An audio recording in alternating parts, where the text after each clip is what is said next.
یہ 50-60 روپے کے اندر بیچتے ہیں، وہ بک جو باہر میں 9 روپے میں بکتی ہے یہ جو ہے 30-40 روپے کے اندر بیچتے ہیں۔ لیکن جب جو ہے برتھ ڈے کی بات آتی ہے تو بچوں کو پوچھتے ہیں کہ بچوں تم میں سے کسی کا برتھ ڈے تو نہیں ہے؟ اگر کوئی بچہ خامخواہ کہہ دیتا ہے ہاں آج میرا برتھ ڈے ہے، 3 جون کو میرا برتھ ڈے ہے، ٹیچر خود جو ہے ہیڈ مسز کے کمرے سے چاکلیٹ منگاتی ہے اور تمام بچوں کو کہتی ہے ہیپی برتھ ڈے کا گیت گایا جائے، چاکلیٹ تقسیم کرتی ہے تاکہ اس کے خون کے اندر یہ چیز پیدا ہو جائے کہ مسلمان برتھ ڈے بھی منائیں، مسلمان برتھ ڈے کی خوشیاں منائیں، مسلمان چاکلیٹ تقسیم کرے۔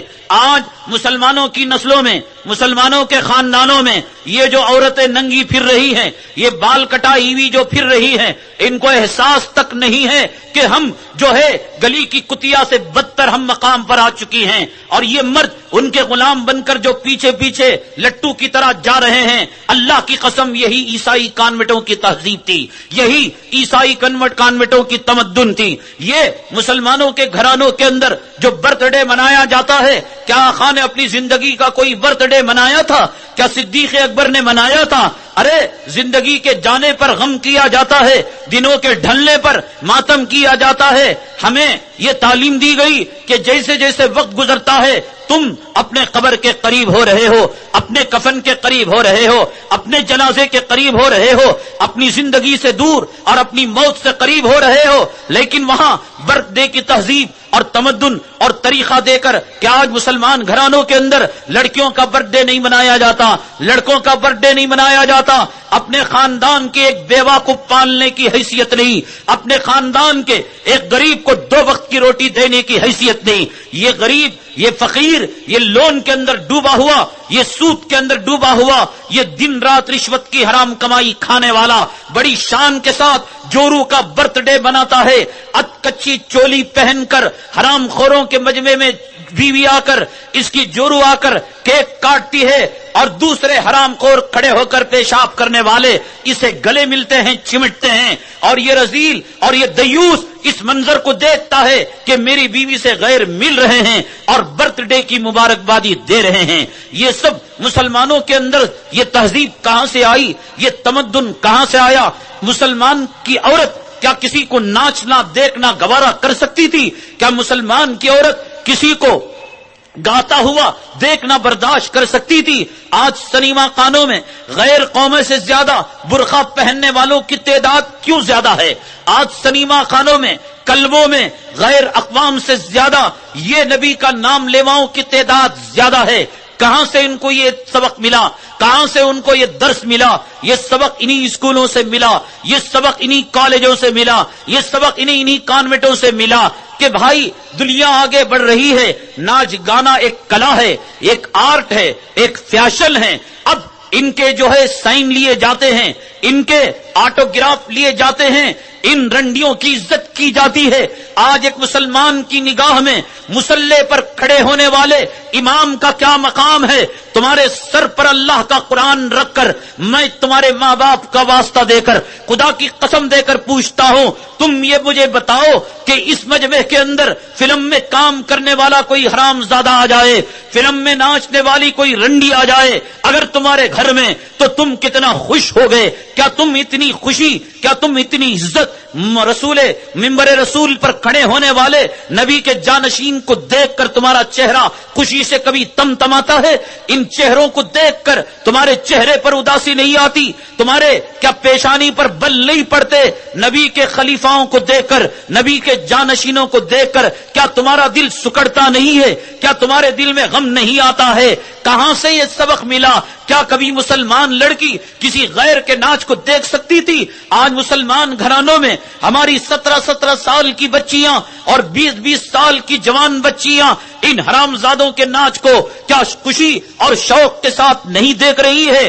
اور ان کے جو ہے عصمت لوٹنے کے منظر کو اور بچھانوں میں سونے کے منظر کو، ہم بستری اور مباشرت کے منظر کو آج یہ لڑکیاں نہیں دیکھ رہی ہیں.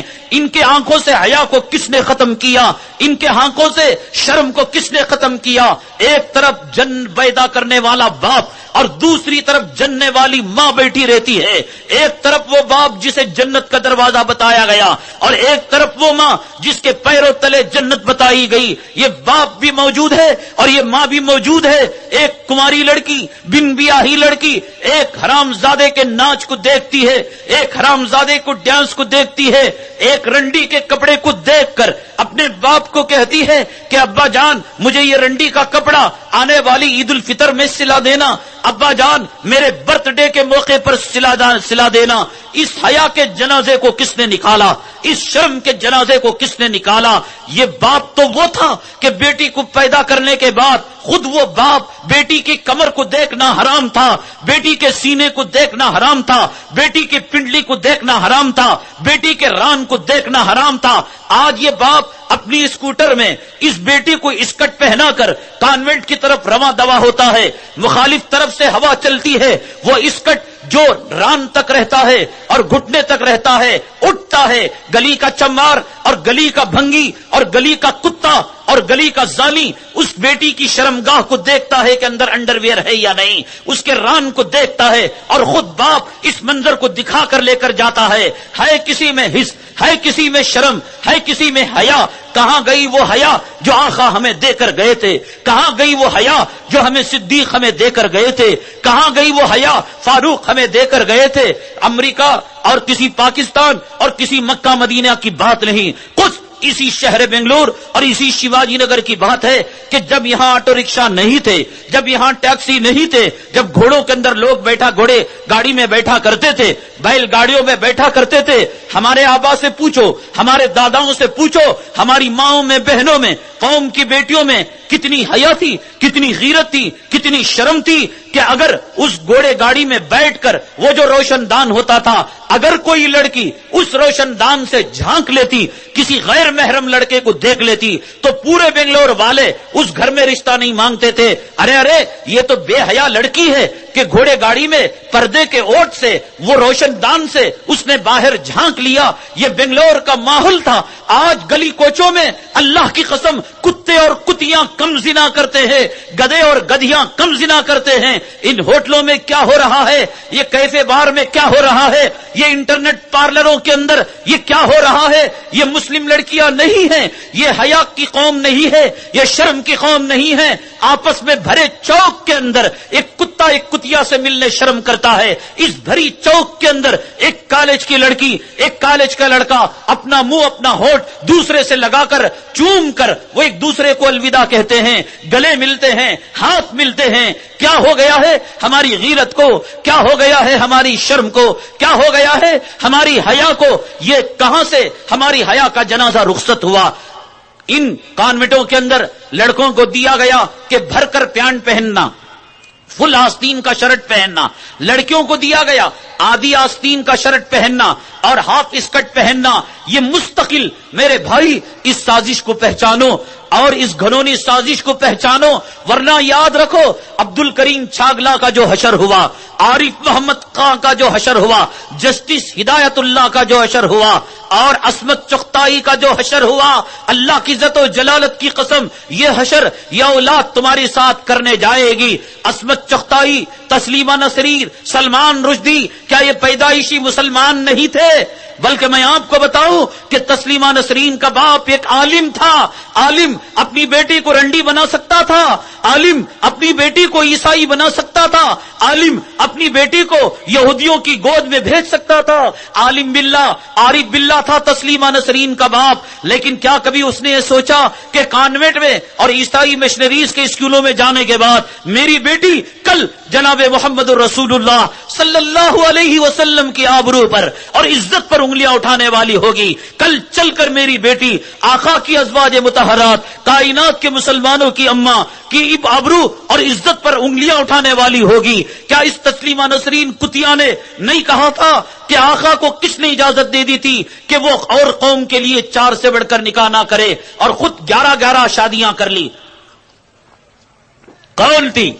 تسلیمہ نسرین عالم کی بیٹی تھی. تم اس فکر میں نہ رہنا کہ صبح میں کانوینٹ میں بھیج کر ہم شام میں مکتب میں ملا کے پاس بھیج رہے ہیں.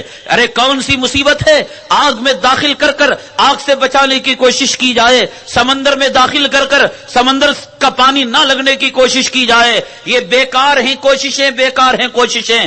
تسلیمہ نسرین کے باپ نے تم سے زیادہ کوششیں کی ہوگی. تم تو پھر بھی داڑھی مڑے ہو, پھر بھی تم سود خور ہو, پھر بھی رشوت خور ہو, پھر بھی بے نمازی ہو. تسلیمہ نسرین کا خاندان عالمانہ خاندان تھا, باپ عالم تھا. کیا اس نے یہ انجام سوچا تھا؟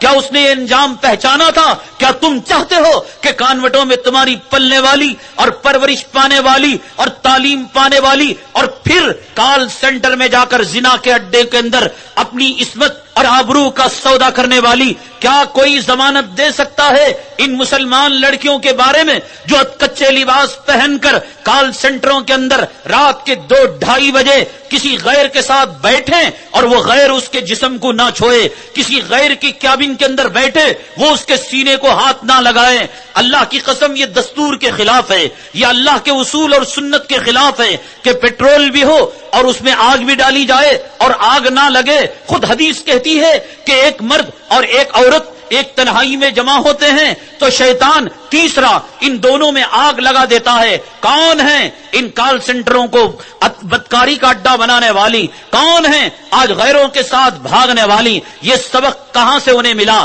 یہ درس کہاں سے ملا کہ محبت کا کوئی دھرم نہیں ہوتا, عشق کا کوئی دھرم نہیں ہوتا؟ فاطمہ اور سمیہ فاطمہ کے نام سے جنت رشک کیا کرتی تھی, سمیہ کے نام سے جنت رشک کیا کرتی تھی, قتیجہ اور اسماء کے نام سے جنت رشک کیا کرتی تھی. ہائے افسوس کون سی موت ہم مرے. آج ہمارے آنکھوں میں وہ پانی بھی نہ رہا کہ جس پانی میں ہم ڈوب کر مر جائیں.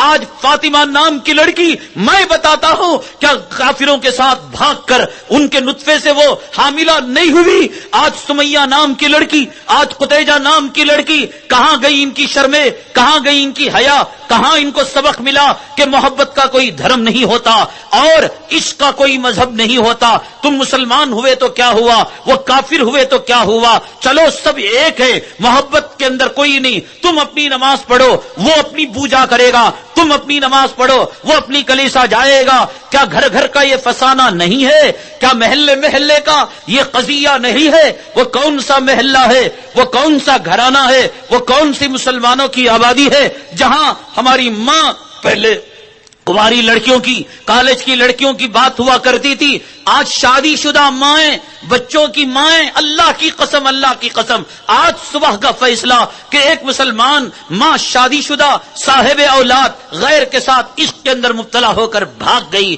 کہاں سے ملتے ہیں یہ سبق, کہاں سے ملتے ہیں وہ درس؟ ہم نے دیکھا تھا اپنے پڑھنے کے زمانے میں جلال آباد کے اندر مدرسہ حضرت مولانا مسیح الامت شاہ مسیح اللہ خان صاحب رحمت اللہ علیہ کا, جب جاتے اپنے ساتھیوں سے ملنے, وہاں گاؤں تھا, وہاں دیہات تھا, وہاں پاخانہ اٹھانے کے لیے جو بھنگیاں صبح سویرے آیا کرتی تھی, دن کے اجالے سے پہلے آتی تھی اور رات کی تاریکی میں آتی تھی, صبح سویرے آ جایا فجر کی نماز کے آس پاس آ جاتی تھی. اللہ کی قسم جلال آباد اور مظفر نگر کا کوئی واسی اور کوئی باشندہ ان پاخانہ اٹھانے والی بھنگیوں کے چہرے کو دیکھنا چاہتا تو ان کے چہروں کو نہیں دیکھ سکتا تھا. بھنگیوں کے چہروں میں حیا تھی, ان کے آنکھوں میں شرم تھی. آج قتیجہ نام کی لڑکی, آج سمیہ نام کی لڑکی, آج اسماء نام کی لڑکی, وہ خود اپنے باپ کو کہتی ہے میرا ایک بوائے فرینڈ ہے, تمہیں کوئی زحمت نہیں میرے لیے دلہا تلاش کرنے کی, میرے لیے نوشا تلاش کرنے کی. یہ تہذیب انہی کانوینٹوں کے ذریعے سے ملی, یہ تہذیب, یہ درس ان کو انہی کانوینٹوں کے ذریعے سے ملا.